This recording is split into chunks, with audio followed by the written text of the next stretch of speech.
All right. I guess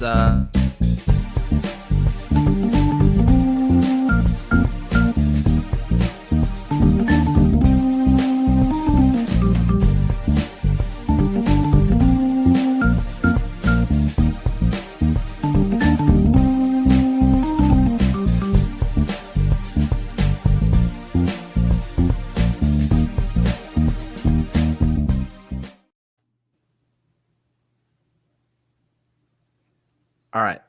Hello, welcome everybody to this episode of the USL Show. Sorry for the awkwardness. I'm having computer issues and I'm going to have to restart, but that's not important because right now we have a massive episode on the USL Show, where we thought to ourselves, how do we follow up what is usually our biggest episode in the year with the USL Crest tier list? And so we thought, why not just make the USL go to Division One and fight MLS head on? That seems like a good idea. So we are officially here to talk about just the USL moving up. We have the Athletic article that dropped. We had the USL coming out themselves and saying, oh, it's happening, baby. And then we just had a lot of just conversations. If you're someone who's playing the promotion relegation drinking game, please don't continue to play that game during this show because you're going to die. So there's a lot to go over here. And I just kind of want to just hop over or just kind of talk to John first off. How you doing, man? How are you? Doing well. I've written too much today. I've agreed to do too many podcast appearances in the coming days, but this is big news. So I'm hyped to be talking to you guys about it. Ryan, how are you? You know, when I proposed the idea earlier this week for a USL mod in Civilization 7, I thought I would go more the diplomacy route and not the soccer wars route, but I'm ready to kind of fight in the trenches, if you will, for the soccer wars registered trademark. Well, look, let's go ahead and just talk. So first things first, we had Paul Tenorio drop in the Athletic article of that this is planning to happen. And that the USL is planning to move to a Division One status, a brand new league into a Division One status. Now, they've already done this before with the USL Super League, right? The USL Super League went Division One status, and that has gone pretty decently so far. Just one year in.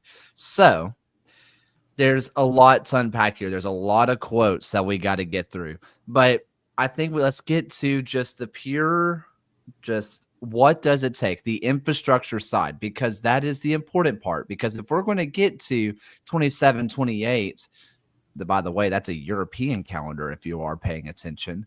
What are the infrastructures? The PLS, Pro League Standards. If you were keeping up with the NASL lawsuit, you kind of know what they are. But there's a lot that go into them. But the two that are the most important, you have to be in a metro area of 1 million or more. Now, what they exactly constitute as a 1 million or a metro area, I don't know. For example, Greenville, South Carolina, according to quick Google search, are at 975,000. If they expand that metro just a little bit, it would easily be 1 million. So how strict are they with their metro sizes? That is to be seen. And the other one is it has to be enclosed in a 15K stadium, 15,000 seater stadium. Now, I do believe that has to be 15,000 seated seats, not standing room only, and it has to be enclosed. So if you decide to put wall of people and then the rest are just open fences, that does not count. Okay. It has to be enclosed 15K. So there's that. That is just the meat and potatoes. Now we in our own Google Doc kind of have this section of teams, current USL teams, both Championship and League One, that fit the 1 million requirement. And then we have another one with stadiums on where they fit and which teams kind of fit the standard already, who is ready to go now. This is not to say that there aren't going to be teams who can later fit, but we're talking if Division One started today. Definitely calling it the Premier League, by the way. Yeah. Who would be in? I want to let you guys talk about this while I reset my computer. Yeah, and I think another or two crucial items to point out is with that 1 million person metropolitan requirement, that's only 75% of the league. So it doesn't necessarily need to be everyone. There could be some teams that don't exactly fit that quota. But the larger concern is that it has to stretch across 3 different time zones. So you have to find those teams that will be all in those time zones. I know USL 1 for the longest time had been like a primarily Southeast based kind of location, but finding those 3 time zones and the teams to fill a 12 team minimum, or by year 3, you got to get to 14 as well, is going to be a challenge from the get go. Yeah. And I think for me, as I've thought about this and written about this today, it definitely is the stadium requirement that stands out.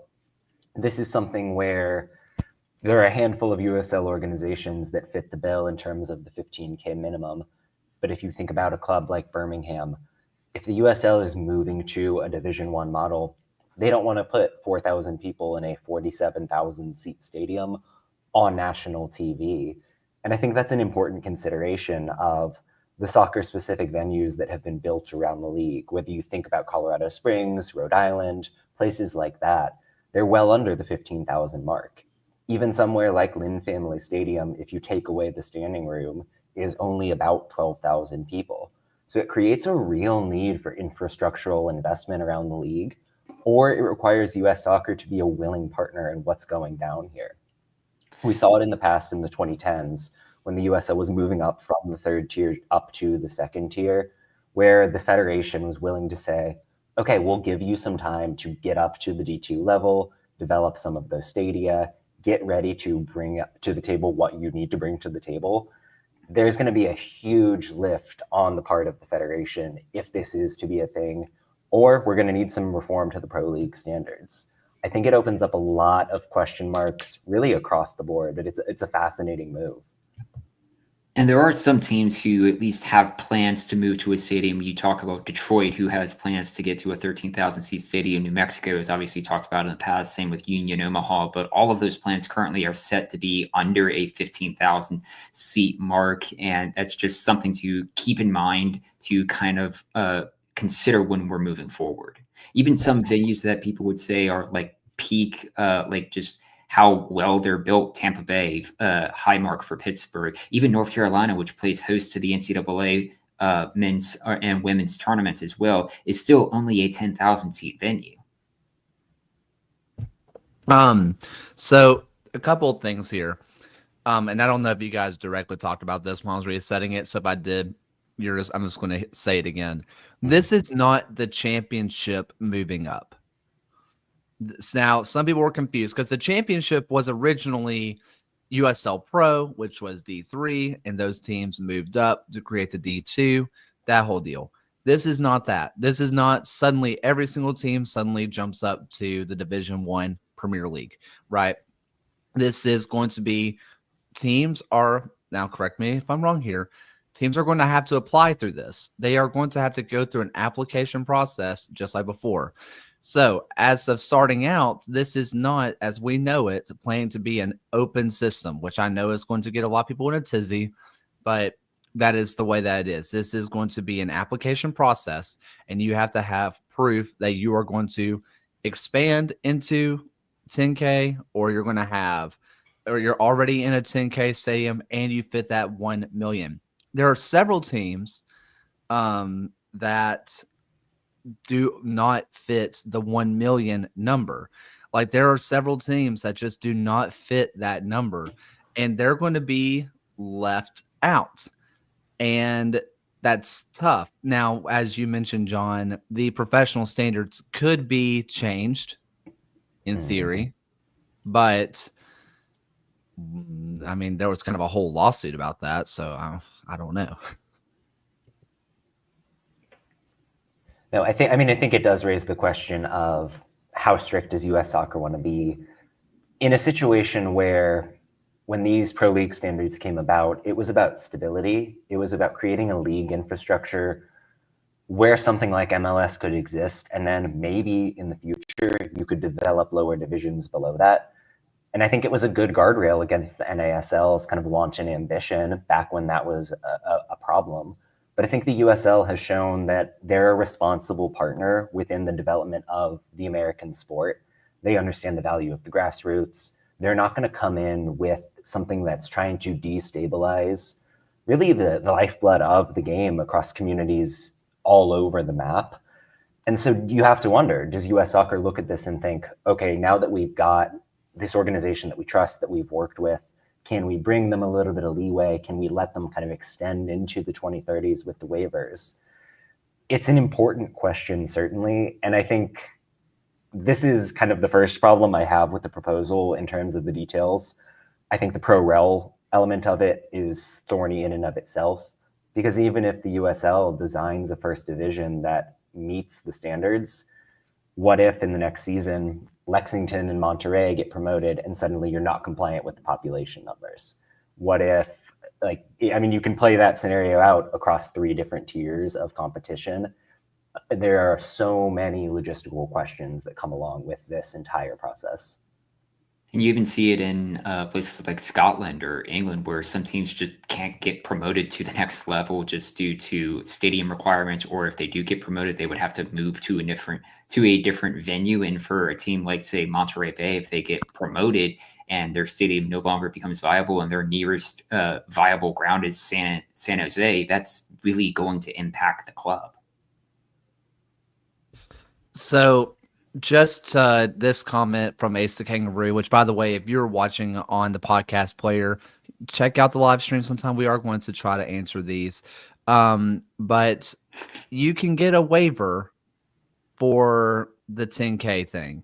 You can also get a waiver to not play in a soccer-specific stadium, a la New York City FC, right? As long as you are essentially proving that you're working on it, they'll probably give it to you. Like, it's one of those situations of like, we're promised we're doing it. And they're like, show us the proof. And they're like, we swear. Maybe not. But like, as long as you are actively trying to move forward to that number. So if you have a stadium that is 10K and you're like, we can expand this to 15, we can do it. And these waivers exist everywhere. Like, I do believe that in order to get into the English Football League, you have to have like undersoil heating. Like, that's a part of it. Like, you have to have a certain size stadium. You have to have undersoil heating. You have to have all sorts of things to be compliant. You have to have a certain amount of safe standing. You have to have a certain amount of whatever. Like, you can make it work. There's a lot of leagues that do this. So professional standards are everywhere. It's not just a US soccer thing. It is everywhere. Can I, unless either John or Ryan, can I read out some of all the teams that fit the 1 million mark? Sure. Okay. Just to let people kind of know what the 1 million mark is, pay attention. The USL has already been going after a lot of these areas. So this is in alphabetical order. We have Birmingham, Detroit, Hartford, Indianapolis, Louisville, Miami, Cary, Raleigh are kind of the same place. Pittsburgh, Providence, Tampa Bay, Tulsa, Las Vegas, Oakland, Orange County, Phoenix, Sacramento, San Antonio. In League One, you have Charlotte, Greenville, Richmond, Omaha, Westchester. And teams who are planning to come in and fit in that number is Brooklyn, Milwaukee, Jacksonville, Dallas, Oklahoma City, and Buffalo. Those are the teams that fit the 1 million mark. Now, there's a couple of edgy areas like Loudoun. Loudoun County has 500,000, but do they lump in DC and do they lump in like Baltimore? Segra is located in the DC metro, so Loudoun counts. You also look at Greenville. They are short by 25,000, but if you lump in Spartanburg, they're easily in. How they choose to combine, we'll see. But that's one of those situations where the USL has gone after a lot of these areas that already fit the bill. And it's even less of a going after the markets and more like if your city is big enough to support professional sports, it's probably got 1 million people already. Like the USL probably didn't need to have a strategy to say, okay, these markets have that amount of people. I think the 75% metric in terms of the million population mark kind of makes this a non-issue for compliance. Like it's going to take a whole lot of havoc when pro rel comes to shove to kind of miss that key performance indicator that the league needs to be hitting. But yeah, overall, it does raise the question of like, I mean, someone like Charleston, that's been one of the class organizations in the USL, really kind of the oldest continuous team that's going at the highest level, a team that on the sporting side obviously fits the bill, but they don't fit the stadium requirements and they don't fit the metro requirements. What do you do in a situation like that? I think everybody, all of us especially, would love to see the Charleston Battery playing first division soccer. This is a club that deserves to be playing first division soccer. Depending on when US soccer does with the waivers, depending on all of these things, there's a chance that doesn't happen. And I think that's something that the USL needs to come to terms with.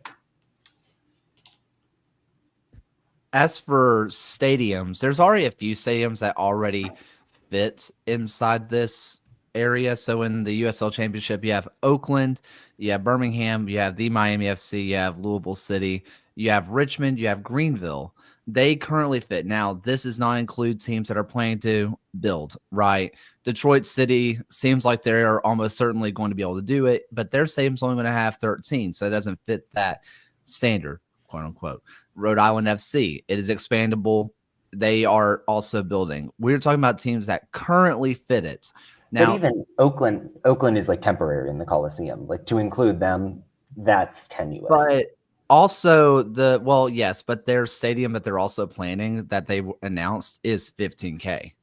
And I think can expand. Right. Up no, to they're doing the 25K. modular thing in the parking lot. That's going to be 15 before the permanent 25. But like, I think if you look at the list of USL championship clubs that are in a proper venue, Oakland, kind of, sort of, Birmingham, I covered up top. Like, there are some real issues with playing in protective and the optics of that for a D1 league. The less said about Miami, the better. So, like, you kind of get into this thorny territory of the adherence really just isn't there. So, I guess there's a couple of quotes that I found very interesting. And now, if you have not read the Athletic article, you should. There are extra quotes in there that were not posted in the original or in the USL press release. But there's a couple of things in here that I just kind of want to point out. And I'm going to try to find it. Sometimes it's a little bit hard for me to find where it is, but there's been some interesting quotes. Now, if you look in the USL article that was posted, there is one quote that kind of stuck out to me, and it is this: around the world, top-tier clubs thrive in cities of all sizes, and we believe the same as possible here. The demand and infrastructure are in place, and the potential for growth is immense. That is outright saying, like, that this does fit more than just the 1 million mark.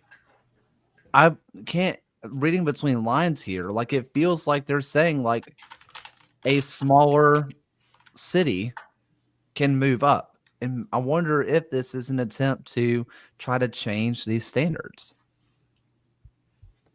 It certainly could be. And I mean, we've covered some of the territory already relative to the possibility of standards reform. To me, that feels like the USL kind of getting out ahead of the possibility of pro rel and kind of the idea we talked about of what if a team like Greenville, who plays in a stadium, albeit not a self-owned stadium, but one that fits the requirements, what if they were to move up because they're successful on the pitch? Why should we not let that happen? Like, I don't think that the USL is going to come out guns a-blazing on day one and say, cool beans, Monterrey's got a 6,000 seater and a 400K metro, we're putting them in D1.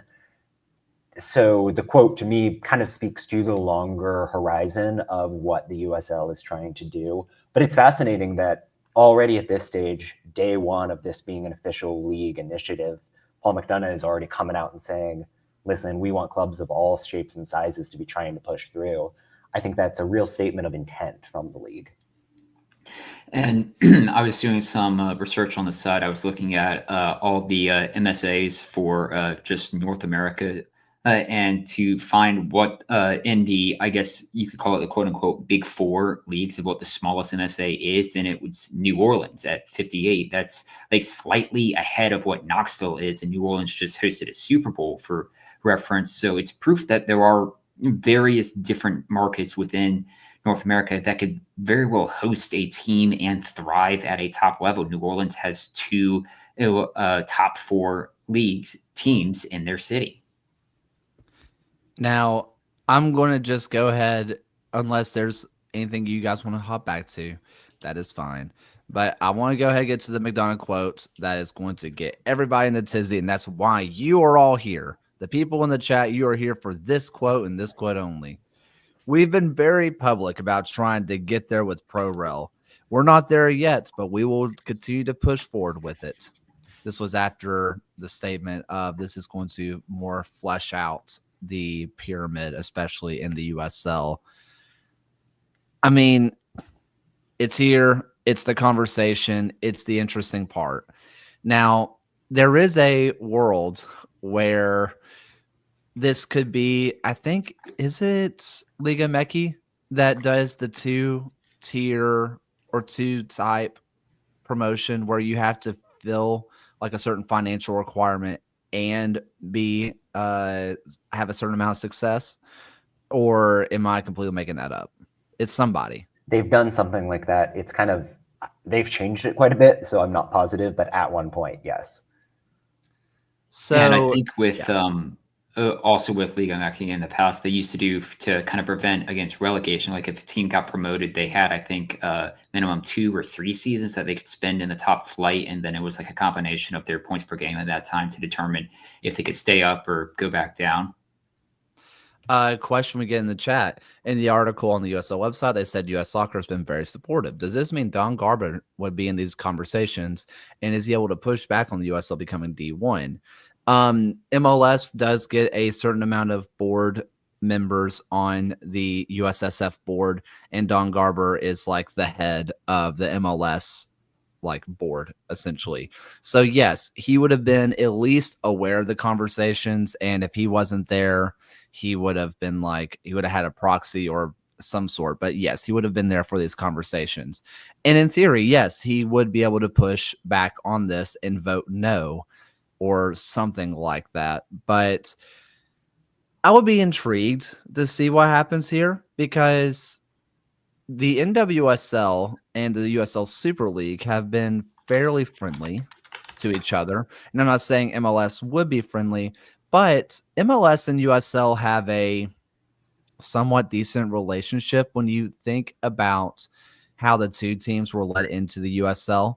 And it was used as a very good thing by MLS. Like MLS were allowed to sit in a higher league to push their players forward. And then it was only later after the USL was like, hey, your kids are just not competitive enough for our league, where they kind of split their ways. But in all reality, they've had a good relationship, as good of a relationship as you can have anyway. Yeah, and I believe that the MLS voting share on the U.S. Soccer Board is only about like 15%. So certainly not a power of veto or anything, even if he's in the room. And frankly, like, if we're going to be that honest, USL isn't going to be taking MLS's lunch money at the end of the day. The U.S., or rather, MLS has a 30-year head start on being Division I soccer. They've had the Beckham era, the Messi era. They've been more visible. And when a generic fan who kind of knows about soccer but kind of doesn't, certainly not the kind of person who's in a USL show live chat, is thinking about pro soccer in this country, they think about MLS. It's hard to get over the stigma of being minor league, no matter what the sanctioning says. So, I mean, maybe MLS, just out of sheer spite, would say no. Maybe I'm just overly optimistic thinking they wouldn't do so. But yeah, you never know. And if you also look at it from the MLS angle, is if you just compare the ownership groups of the two. Of like, you have your New York cities that has the combination of the City Football Group and the Yankees, down to other people who may not spend as much, such as your San Jose's. They still collectively would basically be able to outmuscle USL if they were like really determined and wanted to. And I think if it's just more so if MLS really wanted to have a will to kind of muscle their way through against USL, they very well could. I just think that there is a lot of interesting conversations that we could have here. And I think one that is going to be fascinating, and it's kind of what you jumped at, John. I'm trying to think of how I want to word this.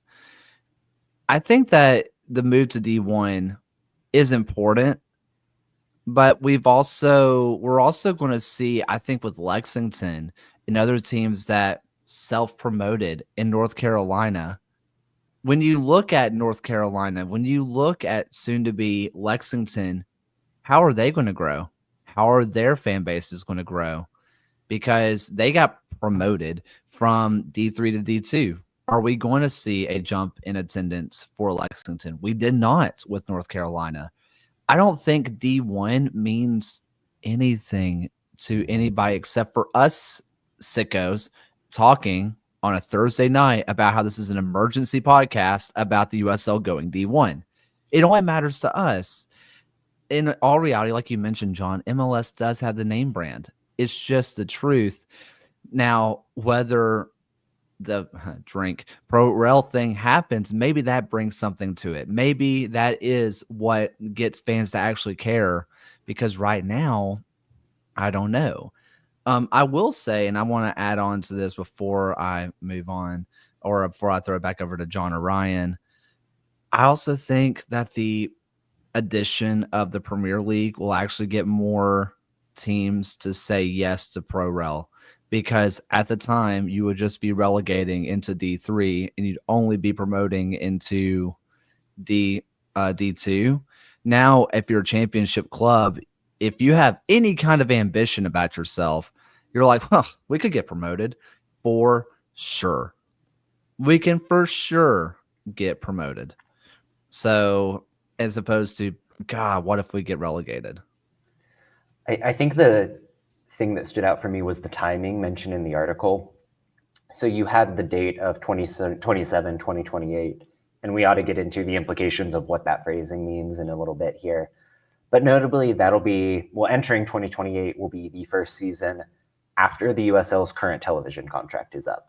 They've got the CBS and ESPN partnerships that are ending after 2027. Read the tea leaves. The USL is starting a Division I league in time to negotiate a new TV deal. You got to think that either they have an assurance from potential broadcast partners, or they're hoping that they'll see a revenue increase, because D1 doesn't really mean anything unless the clubs start acting like they're D1. If they continue to operate with the level of marketing, the level of player acquisitions that we've seen in the USL Championship level, that's fine. The league will continue to grow, but it won't really kind of embody what the goal of this entire initiative ought to be. Like, it feels like sort of an empty title, a regulatory label from US Soccer, if there isn't action and investment on the part of the clubs to live up to that. And so by putting it after the 2026 World Cup, when you're hoping to see the boost in fandom, timing it to be able to get a better television deal and get more eyeballs on the league, it feels like a very intentional strategy for the way that they're trying to pitch the league going forward. And you're also looking at it as a way to tell the future teams that are joining the league, like, hey, this is now a target that you could kind of aspire to, who by the time you would want to join for 2028, like you look at USL Pro for Buffalo, for Dallas, for Palm Beach, these other kind of ambitious clubs who want to join into USL. And it's like, hey, we're going to have the Premier Division starting up at this season. Let's start getting everything shipshape, and then let's kind of raise the bar, raise your game, if you will, to into joining the league in time. I just think that in general, this is a lot of ambition. And John, you're spot on with the broadcast part of this, where how much of this was like, obviously this has been talked about for years. There's been rumblings of D1 for a long time now. But how much easier do you think it was to have this conversation after the USL outdrew MLS on its final? Where MLS, according to cable numbers, did not draw as well as the USL. And it was a team, by the way, Colorado Springs, that has less than 1 million people in it. That is a city with less than 1 million people. That does not even fit the PLS, PSL, whatever standards, right? It is a team that doesn't fit, and they outdrew MLS, where I think that almost maybe made USL a little bit more bullish because they can also take that to a broadcasting partner, say, hey, you put us here, check it. Hey, CBS, you remember how we outdrew MLS? Well, guess what? We're about to be the same level of MLS. Don't you want to stay on board with that? And I think that it makes USL's negotiating power so much stronger if they can, especially if they can continue that trend. Yeah, and you've kind of got to think about it in terms of the rising tide of the sport in general. Like in a vacuum, does the American soccer fan watch the product on the field in Major League Soccer and then watch the championship final like you saw with Colorado Springs and actually like register a difference in the style of play? Maybe if they're an astute soccer watcher, that's possible. But I think if you look at it agnostic of the branding and agnostic of the storyline, it's a similar product. So if you're CBS who can kind of get in on the ground floor and become a real growth partner for the league, that matters a lot. And that's something that the USL can build on going forward as this initiative gets realer and realer. And you're also going to look at it from MLS's perspective of if they are going to be closed after San Diego FC, after this 30th team, you're going to have a lot of markets who are missing the MLS boat, quote unquote. I mean, we'll see if MLS chooses to try and expand into USL markets, Indianapolis, Las Vegas, as they've mentioned in the past. But you have a lot of really good markets within USL that can be strong anchors for the league to really kind of just bolster her eyeballs within the sport. Louisville, Sacramento as other examples. I mean, I think Sacramento is a fascinating conversation of itself because they were the team that was passed up continuously. Indy, another fascinating example as of recently. But Sacramento, again, they are the ones that was just like, got you $1, that whole thing, where they just kind of reel away the MLS thing. If we are looking at expansion fees, can someone please tell me for sure the last expansion fee? Because I think it was $300 million for MLS. I think it was the $300 million mark. If you're looking at USL Championship, I think it was what? Was 30. It 25 million? 30? San Diego FC was 500 million. Okay. Yeah. So you're looking at a tenth of the cost, if not less.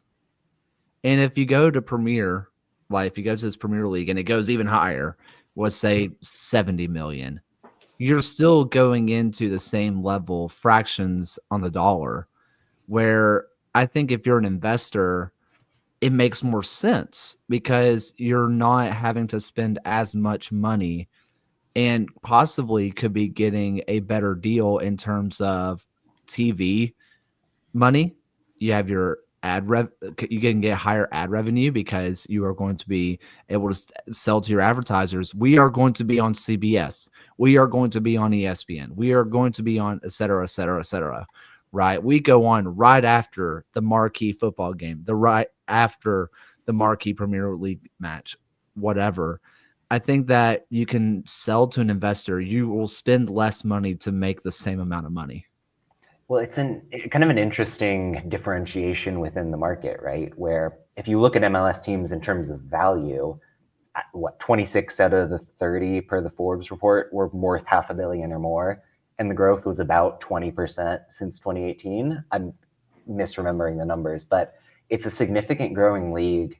And you pretty much are making your investment back if you buy into a team and just hold it for 5 years.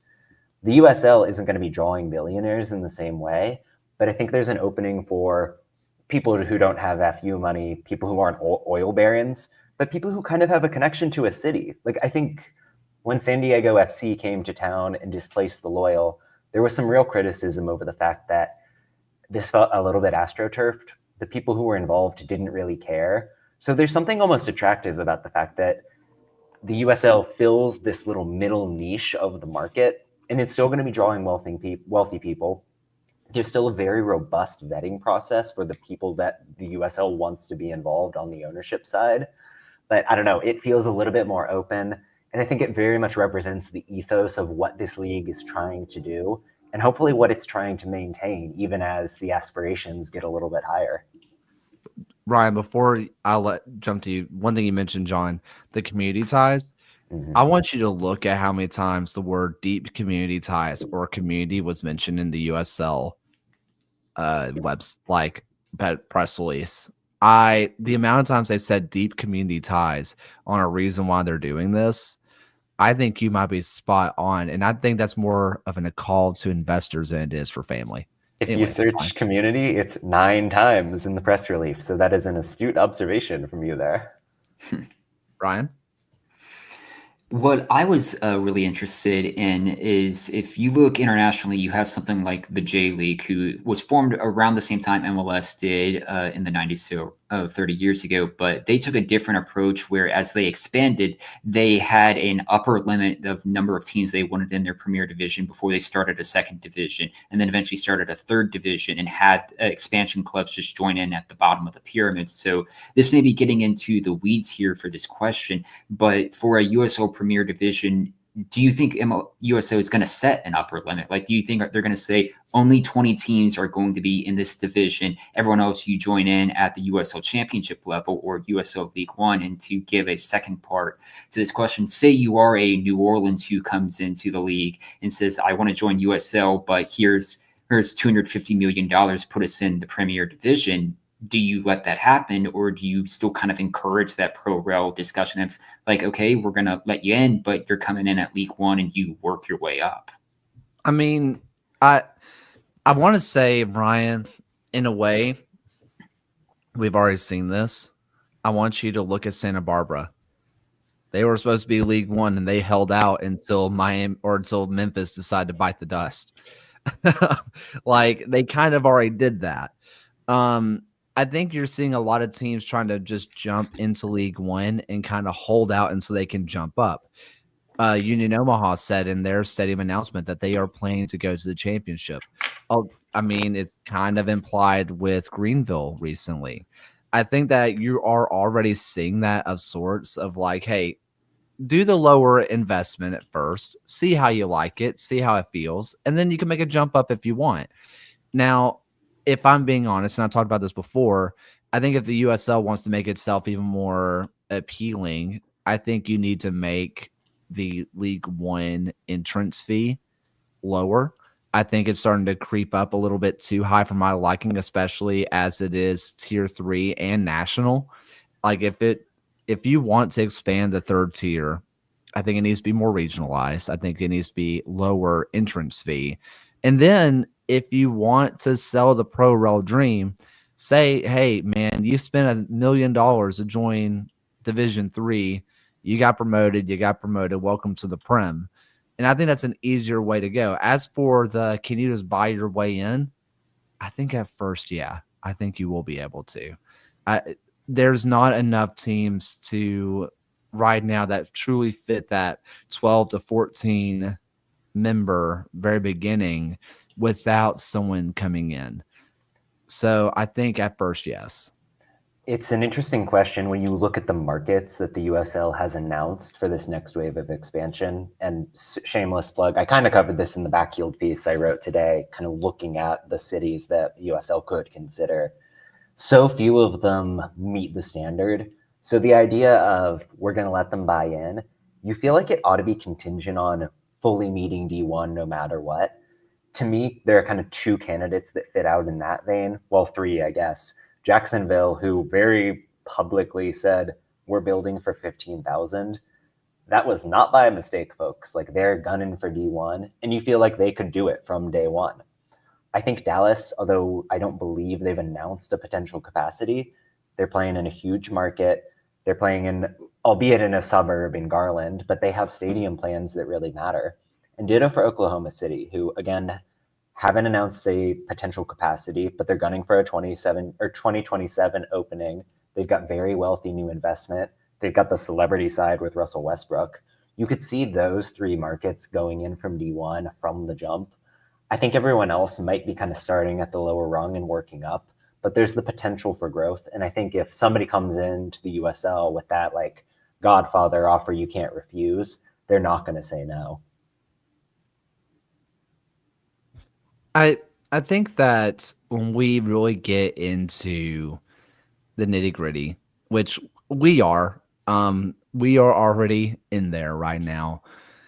I think where we kind of need to look is indeed after 27, 28. I think one thing that's huge here is that there are a lot of USL teams that are planning to be the host cities or the host for the training facilities for the World Cup. Something else mentioned, I believe it was in the Athletic, maybe it was in the USL post. I can't remember which one, but the Olympics is a big deal. And I think the Olympics being a big deal is a big deal because think about the youth movements that the USL has been on. They have been very proud of their youth movement. Look at how many teams and look at how many kids that we put into these U.S. youth national team setups. Look at how many kids that we put into these setups who plays in the Olympics. It's U23s. This is a league that is planning to have itself in 2027. We have two kids right now that are in the U.S. youth national team, U17s. They'll be right at the age to be in those U23s come 2028, which is when they are planning to kind of start this thing. They can start off right away with, we have kids who are playing in the Olympics that were not only playing here now, but grew up in this league. And I think that's a big, big deal. And Kaylor, I found your the 26 potential or at least team sites that they would use for the World Cup next year. And like San Antonio was mentioned, Chattanooga was mentioned, Louisville City was mentioned by name as being a host location for the World Cup. Birmingham is also, I think, in conversations. Last I heard, that's kind of boots on ground thing. But as far as I understand, Birmingham is also in the running. Same with Indy if they can get that sorted. Which is always a big question, but yeah. Kind of a pivot point. I mentioned the 2027, 2028 thing, kind of putting a pin in it earlier. It could just mean they are starting in one of those 2 years. It could mean, as has been hinted before, that the USL is really looking hard at the move to a European calendar. I think we kind of saw the hint of what it might look like with the Super League this season, where you've got half the slate in that kind of August to end of November-ish window, and then you're kicking back off in mid-February. Where are you guys at on that? Like, do you think it's something that moves the needle going forward? I don't think it moves the needle personally, but I do think that it might actually help out fix a lot of the issues that we see personally, as Kevin in our live chat is just not having a good time. And here's why I think it may not be. Well, by the way, if you think about the people who are saying no, it is all Northeasterners, and there is a reason for that. Yeah. But I also would say, look at Major League Baseball. They send their northern teams down south during the cold months, and then they send the stupid hot cities, like if you look at your like Atlanta's, your St. Louis's, et cetera, they go up north a lot during the summer. And some people would say, well, that's not fair. But I think that if you start the season like the USL Super League has in February, send those most northern teams down south just a little bit. And if you end the season before it turns 110 degrees in Phoenix, before it's 100 plus 95% humidity in Miami, Tampa Bay, Birmingham, I think that you're going to cut out the heat stroke fear, and also you're able to move those northern cities into playing in more dealable climates at the beginning of the season. And Canyon mentions it in chat. I think this is very much a decision that's going to be rooted on if MLS is considering moving their calendar to a European calendar as well. You really want to have kind of a united calendar within U.S. soccer, or not even to get to how League Two would be impacted if everyone went to a European calendar, if they would still be a primarily summer league for college. But beside the point, like if you are trying to operate as a league, it would make sense that all the men's leagues in the same country would operate on the same calendar. So trying to move to this sort of format to match MLS, if they do indeed make the switch, would just make logical and logistical sense. I'm fascinated by the kind of alignment with the European transfer window component of it. Like, that's something that's been a little bit weird if you think about young players moving over. And I think given that the USL is so focused on kind of getting there as a selling league, developing those young players like we were talking about a little bit and trying to move them on, or even kind of becoming the finishing school for your Nick Marcanic types, the players who are a little bit further along but need that pro playing time. If you're anchoring with Europe, if you're aligning with the way that they do transactions, I think that's only a good thing for the stated goals of the USL. So I think the weather thing kind of goes both ways. Like, you're damned if you do, damned if you don't with the hot and the cold extremes. But there are some upsides, even if it would be a big change. I think one thing with the transfer market, I think it would allow players to have more freedom. And you mentioned that. And I am so blanking on his name. Freaking Orange County just got sold earlier, like 2 years ago. Kobe Henry, Corretti Oshandina. No, Winger. A lot of them. Golden Boot. Alosky. Oh, Alosky. Yeah. Alosky, thank you. Yeah. Alosky mentioned outright he didn't want to move in the middle of the summer transfer window because he wanted to stay in Orange County to help win a championship. Marcanic kind of said the same thing. I want to stick it out here to help my boys. If the USL aligned with Europe, they wouldn't have to make that choice. They could finish the season and move on. I think it makes it easier for a player because they don't want to just show up for half a year, move on, and feel like they let their teammates down. And it also still allows the club to get their payday. I think it makes even more sense in terms of club side and the moves itself for the player. And even break it away from a selling perspective, from a buying or signing players perspective. If you're trying to attract a player from Europe, you could say, hey, I know your league season just ended, but you'd be joining us halfway through the year. Or the alternative is, hey, I know you're in the middle of a league season. Do you want to join to get us before our preseason? If our schedules align with them, you then at least cast a wider net of players who could potentially make the move to USL, to MLS, to joining one of the leagues here. One thing, by the way, with the Super League, before we kind of get back to John, one thing I love from the Super League season, and I mentioned this, I think, on this last episode of the USL show. If you didn't know, there was like a part of the episode before the tier list, so go check that out. The one thing I loved about the Super League is that there were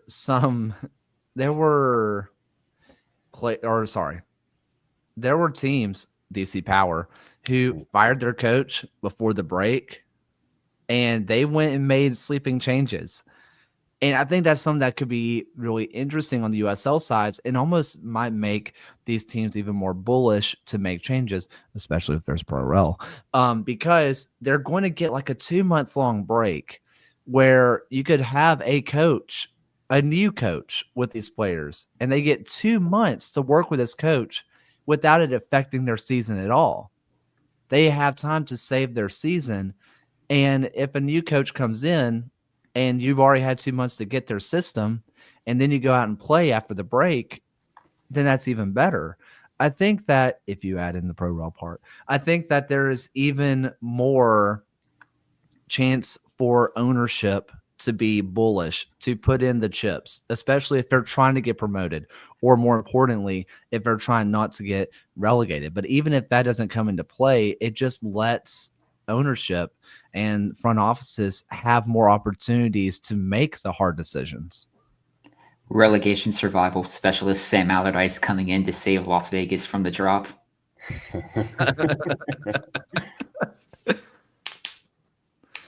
Kind of question, or it was kind of put on the screen. Have you ever played a sport in the heat versus the cold? I'm all for cooler weather, but it's about the players. Where I will just say, like, the extreme colds and extreme hots, yes, it does matter, but like also there's frostbite, there's also heat strokes. I don't know, like you do get the break, but I don't know, like you're still having to play, especially with a lot of these teams. Look at your Pittsburghs, look at your Detroits, look at your Birmingham, Sacramento, where they're on turf. It's not just 110, it's 130 plus, right? Like that is just as dangerous as your, it's 10 degrees.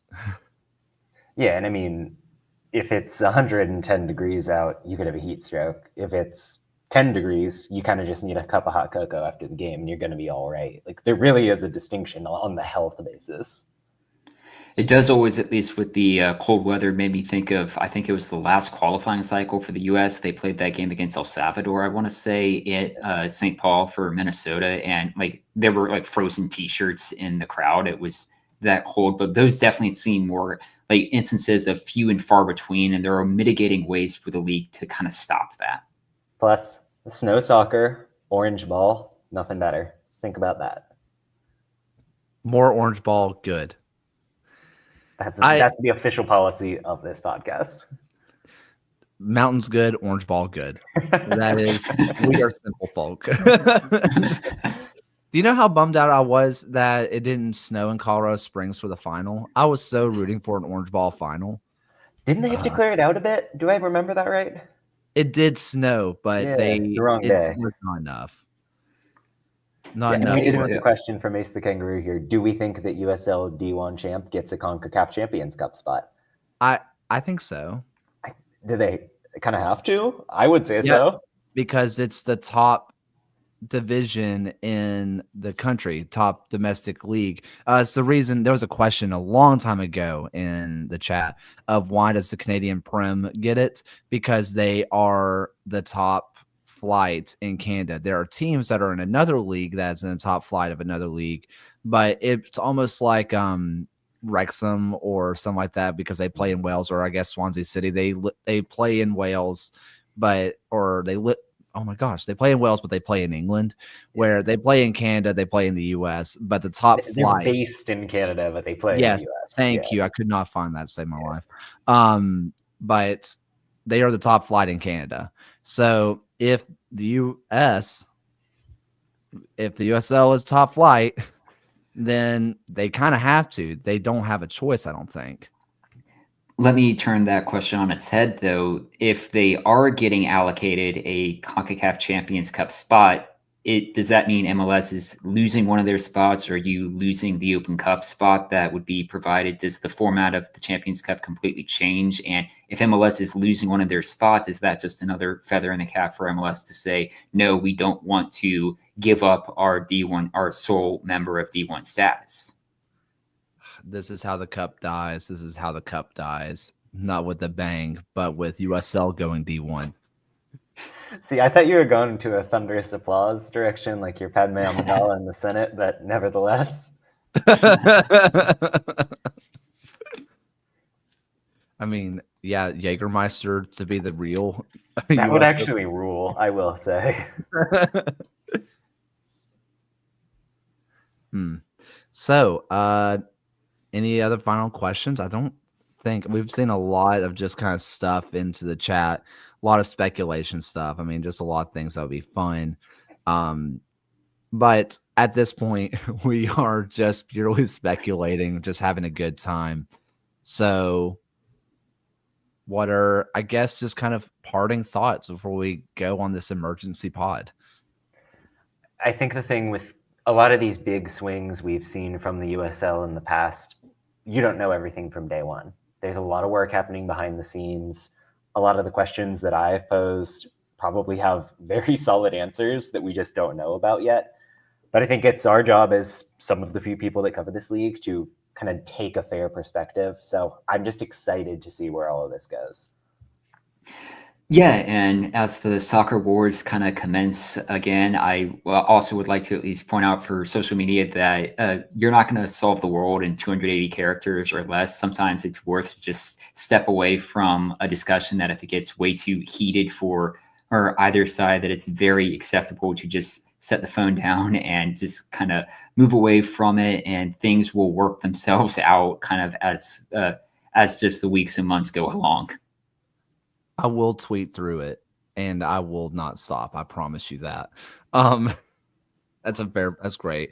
I think, by the way, I do want to end on this because it came from Harry Austin. First off, I just wanted to, Mikey, do you think this is a long for the work for this eventually work for the sports mean that MLS and USL work together on a tier to cover the country? I honestly, there have been comments already of this is just a ploy for the USL to be bought out ABA NBA style.